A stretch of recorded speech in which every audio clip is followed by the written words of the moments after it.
ربنا أرنا الحق حقا وارزقنا اتباعه وأرنا الباطل باطلا وارزقنا اجتنابه. ربنا آتنا في الدنيا حسنة وفي الآخرة حسنة وقنا عذاب النار. لخزمت كتابي نيابي الأخلاق والسير زاني بيبرز ابن حزم نسويتي بناي مداواة النفوس وتهذيب الأخلاق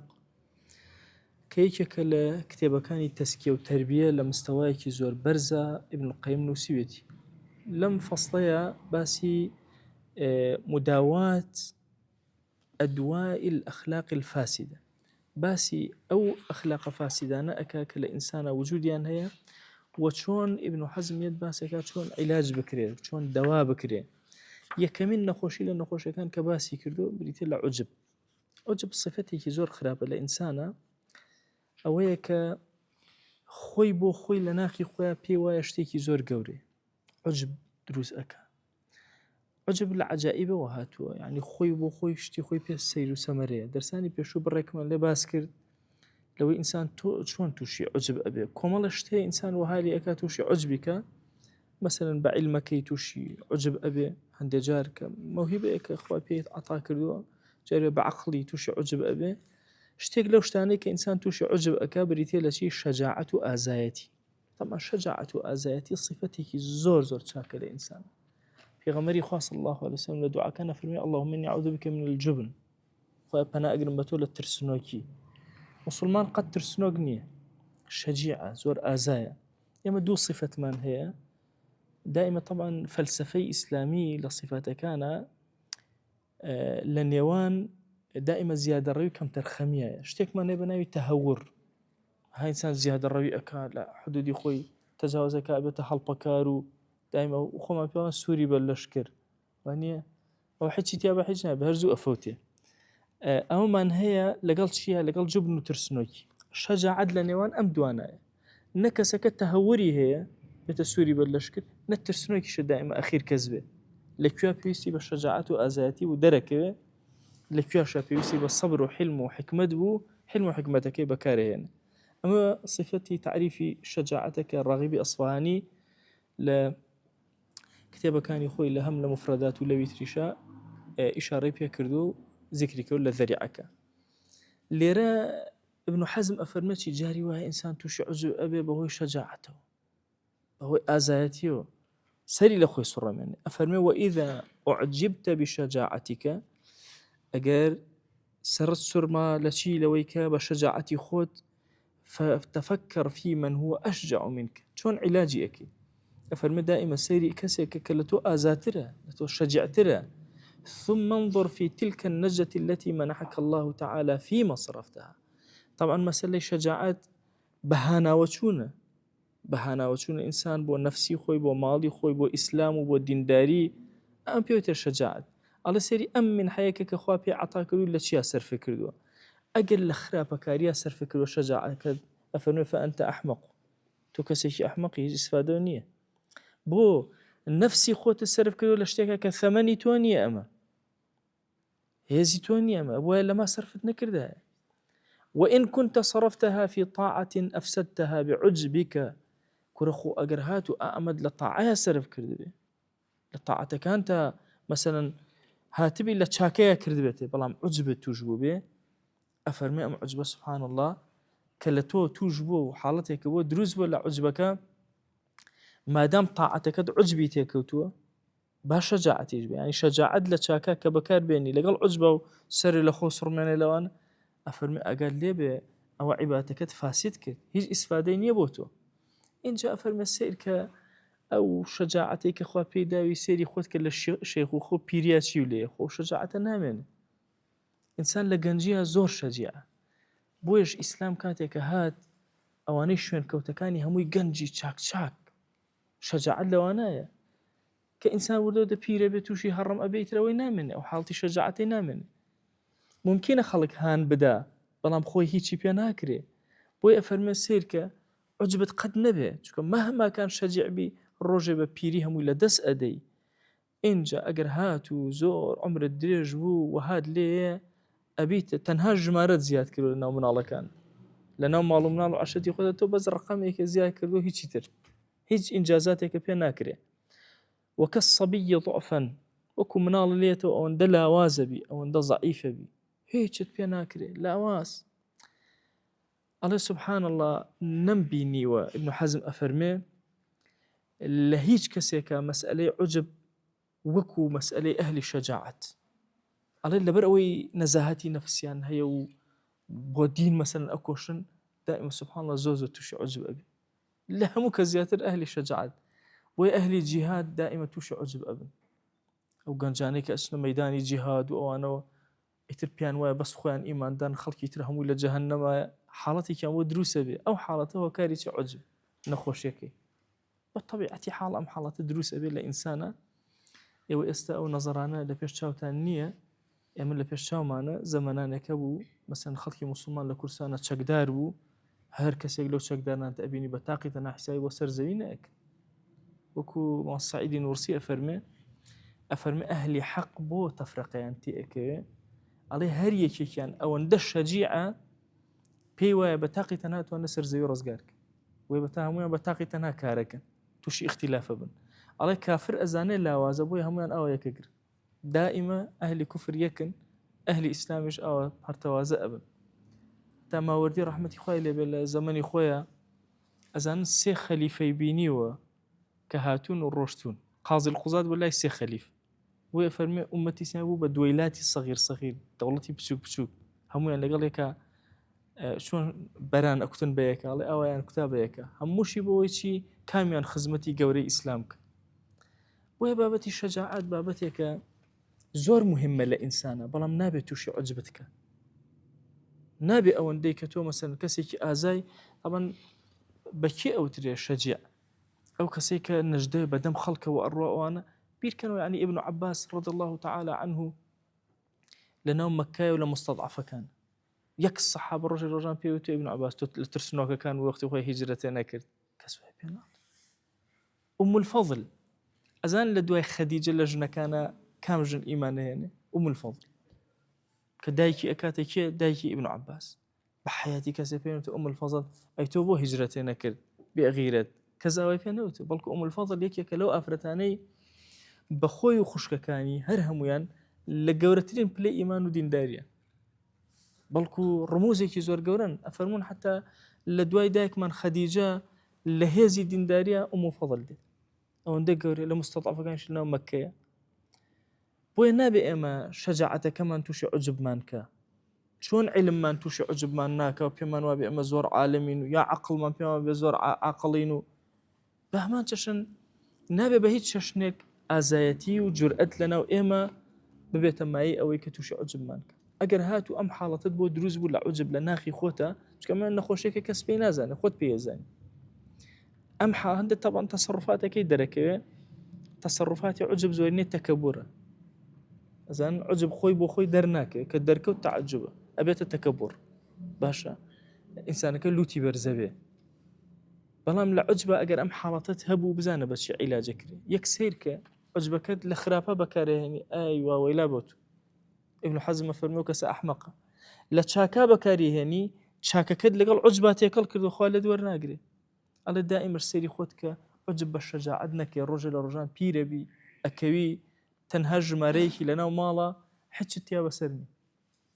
وەکو مناڵ ئەسڵەن هەمویان مراعاتەکەن وەکو مناڵ ئەها نەکەوێ ئەها نەخۆش نەکەوێ عەشرەتەکە هەموو گیرۆدایە بەدەستەوە.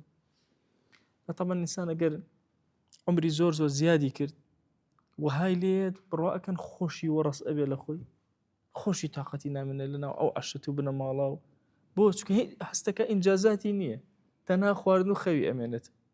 کە ئینجازاتی نامێنێ بەتاتی ئەو پیرانەی کە ئەگەر عاقبەت خێر نەبێت دائما دوعا بکەن لە پیریا زۆر عاقبەت خێر بین دائما دوعای خێر بۆ خەڵکەین زمان شیرین بێ پیرێک ئەگەر زمانی شیرین نەبێ دائما قسەی ناخۆش بکە بەرامبەر بە دەور و بەرەکەی هەمویان لێ بێزارە بن خۆشی لە خۆی بێزارە بن.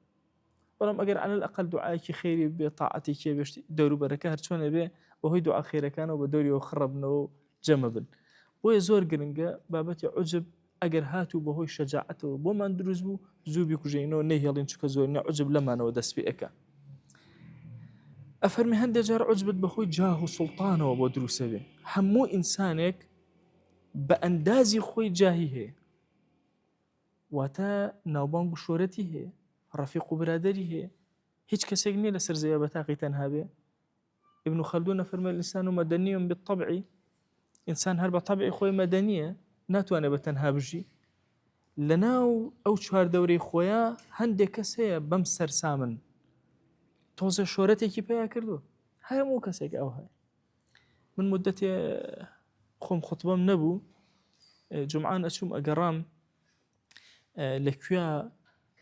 مەسەلەن لادەیەکی کۆنی ئەوانم ئەدۆزی ئەچووم لەلای ئەو مەلایەن نوێژمە کرد هەر جارێ لە شوێنە من یەک مەلەم نەبینی جمهوری خۆی نەبێ شعبێتی خۆی نەبێ خەڵکێک پێم متەئەسیر نەبێ جاری و لە لادەیەکی کوێرە ئەو خەڵکار هەموو دائنیش گوێی لێ ئەگەر جەماوەری تایبەتی خۆی هەیە بۆی هەموو ئینسانێک بڕێک جاهی هەیە ئەبێ زۆر ئاگامە لێ ئینسان بەهۆی جاهەوە عەجب نەیگرێ مەسەلەن بەیانی ئەبنە خەتیب مزگەوتان پڕەبێ لە خەڵک ئەو هەموو خەڵکە گوێتان لێ ئەگەر و قەرباڵخی و خەڵک جاری وە هەیە خواخواتی بەس سەلامێکتان لێ بکات بگاتە لایەوە دەستی بگاتە دەستی ئەوە ئەم حاڵتانە هەموو بینیوە لە فەقێتی خۆمان جاریوە هەبوو لە مزگەوتە نوێژمان کردو هەموو مزگەوتەکانی هەڵەبجە کۆکەرەوە من خۆم لە مزگەوتێک خەتیب بووم خەڵکی هەموو هەڵەبجە لە یەک مزگەوت کۆکەرەوە مزگەوتەکەم بە تاقی دەناونە خەڵکی تی ئەهات گەنج بوون و سەرەتای مەلایەتی و ئەوانە دوای ژوورتەوە ئەو جەماوەرە ژنەما باشە ئەمانە ئیبتیلاءاتن بەرز دەکاتەوە نزم دەکاتەوە جاهت بۆ دروستەکە ئەچی لادێکە مەلایەتیەکی لادێکانی تر لە دەوروبەرەوە دێن بۆ لای تۆ خەڵک احترامت ئەگرێ هەموو جاه و مەکانەتی ئینسانە سوڵتانی ئینسانە ئینسان لە دنیاە سوڵتانێکی مادی هەیە سوڵتانێکی معنەوی هەیە جاه سوڵتانی معنەوی ئینسانە ئەفەرمێ ئەگەر هاتوو سرت سوڕما لە جاهی خۆت لە دنیاە سەری مخالیفەکانی خۆتکە ئێستا ئێمە مەلاین مەسەلەن ئاسەری گۆرانی بێژەکان ئەبزان سی ئەو چی پێڵم یوتیوب و یوتیوبەکەی لای خۆمان سیرکن ئەبزان ئەوان جمهوریان زۆرترێت ئەوان جمهوریان زیاتر هەیە 7 ملیۆن کەس سەیریەک باشە ئەڵێ دائیمە ئەگەر سەیری جاهت کرد لە دنیا چکە جاهە مەرجنی ئیلا بە چاکە بێت جاهە بە خراپەژێت ئەڵێ سەری ئەهلی خراپەکە سەیرەکەی جاهەکەیان زۆرترە ئەڵێ هەیەنە سوقاڵی ناو خەڵکن کەوتون کەڕ و کوێر و کاس و بێکەڵک کەچی سەیرەکەی ئەوان زۆر زۆر قەویترن ئەسڵەن هەیەنە ئینسان حەیاءەکە لەوەی لەو بچێ کەچی جەماوەری خۆی هەیە و ئەوەندە کاری خراپی کرد و خەڵک خێزی لێ ئەکات کەچی خەڵکی خۆی بە دەوریەوەیەتی ئەڵێ کابوو بە جاهی خۆت قەت مەنازە وا خەڵکی خراپەکاریش ئەهلی فیسق و فەساد بە جاهی خۆیان دەوروبەریان قەرەباڵخە ئەفەرمە حتا ئەگەر تۆ مالیکی هەموو سەرزەوی بوو کە بۆ کەس کۆ نابێتەوە بەڵام ئەگەر هەموو سەرزەوی معموراتی سەرزەوی هەمووی درا بە تۆ مخالیفێکرد نەبوو لە سەرزەویە ئەفەرمێ ئەمە زۆر دوورە بەڵام لە ئیمکانەوە نییە کەسێک نییە بتوانێت کۆنتڕۆڵی سەرزەوی بکە فما نعلم أحدا ملك معمور الأرض كله على قلته وضيق مساحته بالإضافة إلى غامرها أنا نازن كسيك من نبيني وهمو معموراتي سرزوي أوداني كاني سرزوي هەر هەمووی کۆنتڕۆڵ کات طبعا ئایا ئاودانی سەرزەوی زۆرترەیە خراپی سەرزەوی ئێمە دوو کەلیمان هەیە عامر و غامر لە عەرەبیە عامر بۆ شوێنە ئەوترێت کە ئاودانە ماڵ و خان و شتی تایە غامر بۆ شوێنە کە هیچی تیانی ئەسێ ئێمە با سەیری هەڵەبجە بکەین ئایا زەوی هەڵەبجە هەر هەمووی ماڵە سنووری پارێزگای هەڵەبجە ناماڵەکان تۆسقاڵێک غامر زۆرترە ئەڵێ حتا ئەگەر هەموو ماڵەکانیش هی تۆ بن عامیرەکان غامیرەکان لە تۆ زۆرترن ئەفەرمێ ئەگەر چۆن هەموو کوڕەی زەوی پیشان بدرێت تۆ چی بۆیە جارێکیان ئیبن السەماک یەتە خزمەت هارون الرەشید ئەفەرمێ بە هاڕون ئەفەرمێ ئەی هاڕون ئەگەر هاتوو تۆ لە شوێنێکی زۆر دوورە دەسە هاتی زۆر بە زەحمەت توونیت بوو ئەدویز ئاو بخۆیتەوە من هاتم هەندێ ئەوم دایت چیم ئەدەیتێ بە چەند ئەیکڕی لێم هارون الرەشید وتی وەڵا هەموو مڵکەکەم بدەدەم بەسەوە تۆزە ئەوم دەستکەوێ بیخۆمەوە ئەی چی بکەم لە تونیا ئەخنکێم وتی ئەگەر ئاوەکەت خواردەوە لە لاشۆ دەرنەچووچی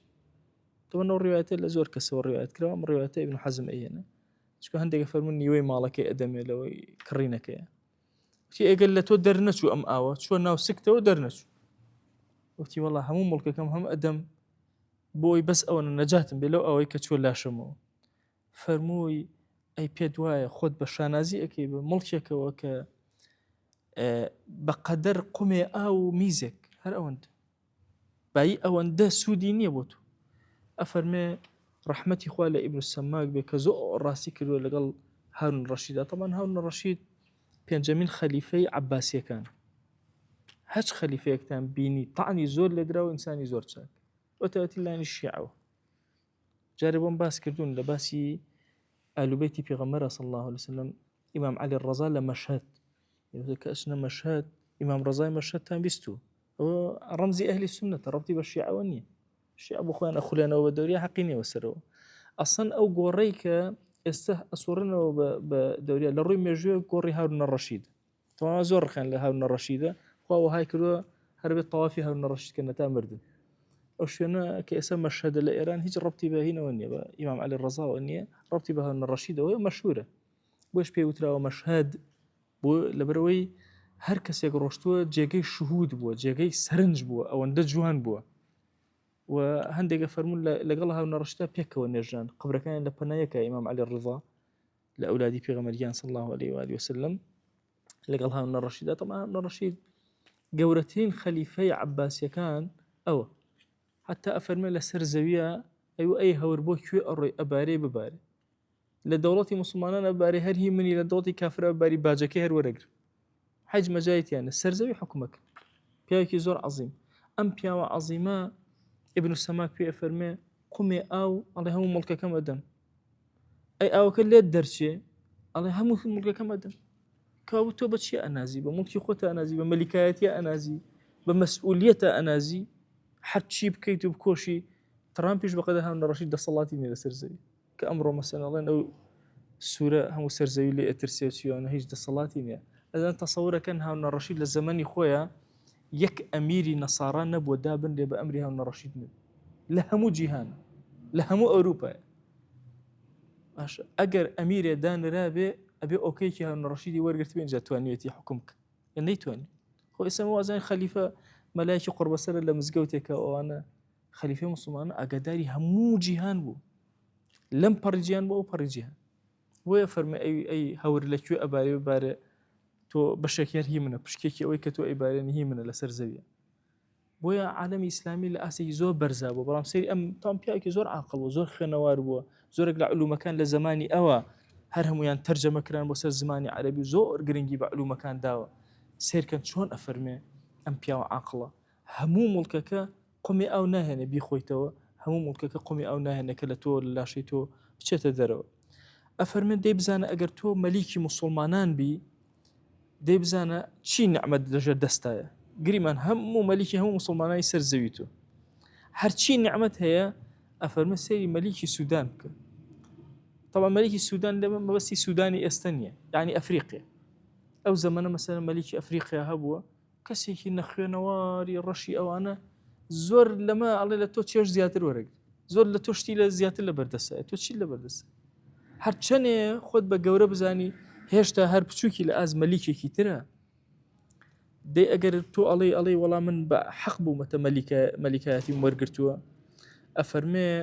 لە عەمری قەسەمی، تەمان ئەو کەلیمەی لە عەمری پێشتر لە وتاری ترا باسم کردووە کە سوێن خواردن بە غێری خوا جائز نییە، بەڵام کەلیمەی لە عەمری کەلیمەیەکە لە زمانی عەرەبە بەکاریان هێناوە، جەرت عادەة العرب عليه من غير قصد القسم. وەکو ئیمام نەووی لە شەرحی صحیح مسلمە باسیەکە مەبەستیان پێ قەسەم نەبووە سوێنی پێ بخۆن، بەڵام زمانیان لەسەر ڕاهاتووە. ئەڵێ دەی بە عەمرم قەسەم، ئەفەرمێ هیچ کەسێک مەلیکی مسلمانان نییە بە حەق. دەی ئەفەرمێ بزانە ئەگەر ڕەزیلەی عوجب داخل بە فکری تۆ بوو، ئەگەر خەلیفەی مسلمانانیش بی هیچ نییە، شەرم کە لە حاڵی خۆت. بۆ چونکە ئەم حاڵەی کە تۆی تیای جێ ئەوەیە کە شەرمەزار بی لە حزوری ئەو مڵکەیکەوە هەتە و تۆ شانازی پێوە ئەەکەیت و خۆت بە گەورە ئەزانی تیا و لوتت تیا بەرز بوو. هەموو ئەوەی کە ئینسان ئەیبینێت لە حیاتی خۆیە لەو سەڵتەنەتەی خوا پێی ئەدا، هەمووتان خوا سەڵتەنەتتان ئەداتێ، سەڵتەنەتتان لە مزگەوتە ئەداتێ، لە ناو خەڵکە ئەداتێ. لەو ئەچێت تۆ مەلایەکی زۆر کۆمەڵایەتی بی شارێ بەری بڕێ، ممکنە خوای گەورە سوڵتەت بداتێ سەرزەی بەری بڕێ. زۆر ئاسایی وەرگن لە زەمەنی ئێوە کەسێک لە ئێوە قائیدێک بێت کە هەموو ئومەت ڕزگار کە هەموو جیهان بەرەوە هارون الرەشید بێ، زۆر لە لای خوا سەهلە. چونکە عالەمی ئیسلامی هەر لەو ناڕەحەتی ئەمڕۆیان نامێنێتەوە، ئومەتی ئیسلامی هەرە بێ هەڵسێتەوە ڕۆژێ لە ڕۆژان کە هەڵسایەوە ئەهلی علم و طلابی علم و ئەمانە إلا هل أصنو جاري كتر أبن رموزي قورة لسر زوية بلام أبي أقاد لي بتوش عجب نبي أبدا سلطانك توش عجب نك سلطان هيج نية ملكاتي هيج نية مسؤوليتي هيج نية إنسان نابي خوي لخوي بقورة كنت أقسم لخزمتنا لا ديما لا يتيم أكرت بياوي كو دائما سلاحي فيو كورا كاك أم سلاح داني بنا أما يتو أروي كاك أقول لك لدى الزرش اشتيك أما أنا فايدة نو سلاح كيدا أنا يتر أولا غلو سلاح لدايو كورا كاك بيك الريخو لا يبو أمانة بياوي كتير شو زور صعبة شيوانا بو روشك أوهل لنا وينكا يتر أهاد أتشو جاب لوتي برزو طبعا سلاح بيه تفنق بيه عالم بينا بيه لوتي برزو بيه والله هل لنا أو خلقه أو يشرع بس صعبته وتي أو فلان كذا أو مادة أسنك كمان سلاح دائما بيه أو ني وتو أو أنا من الله كانوا جنجا كانوا تي والله مادة أسنك والله فريدة وازليا باش أوش تيكتو عجبي بيه أكيد شيء بس شيء نازي الله خواردن مزورة الله علم مزورة الله عقل مزورة الله شجاعة مزورة الله سلطنة لسر زيد هم يقروا تو صاحبه تشينيت بوي إنساني عقل أو كسيك بيني خوي وخوا زور بسر خوي أشكال خوي حقيقة أناسيت شو هر كسي خوي تشاك ناسي قد توش عجبنا أو كاتي توش عجب بي كخوات اللبير أتشيتو طبعا إنسان طبيعتي أو هاي حجاري مكرياني بس صدامك الله صدام بيا خراب نو الله بيا باشو الله بس كاك أم عراق أهلي عراق خراب يعني الله قسيكي بيا معناي قوري أكرد الله أسون بقوريها إنه سيل بقاهل يا نواسي الله صدام خوي لي قورا تدياره من شتم الله وايلي هات بيا وابو غلطناك بطبيعتي حال أو هاي جاري وهي